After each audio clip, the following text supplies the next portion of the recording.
वालेकुम, आप देख रहे हैं जेएन न्यूज और मैं हूं आपकी मेजबान सुंबल ज़िया।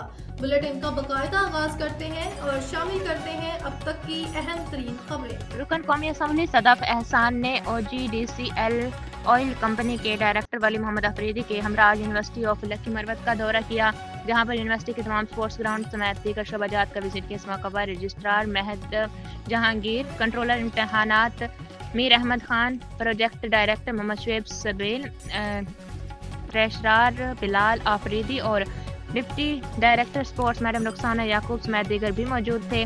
रुकन कौमी असम्बली सदफ एहसान ने दौरे के दौरान यूनिवर्सिटी के vice chancellor professor doctor Aurangzeb Khan और इंतजामिया की काविशों को सराहते हुए कहा कि यूनिवर्सिटी में तलबा के लिए बेहतर तालीमी माहौल की फराहमी काबिल तहसीन है। उन्होंने कहा कि यूनिवर्सिटी में फीमेल के लिए अलहदा स्पोर्ट्स ग्राउंड मंजूर किया गया है, जिस पर जल्द काम शुरू हो जाएगा। इसके अलावा यूनिवर्सिटी में तलबा के लिए स्पोर्ट्स ग्राउंड की मंजूरी के लिए हर मुमकिन कोशिश करूंगी ताकि जवानों को यूनिवर्सिटी में खेल कूद के मौके मुयसर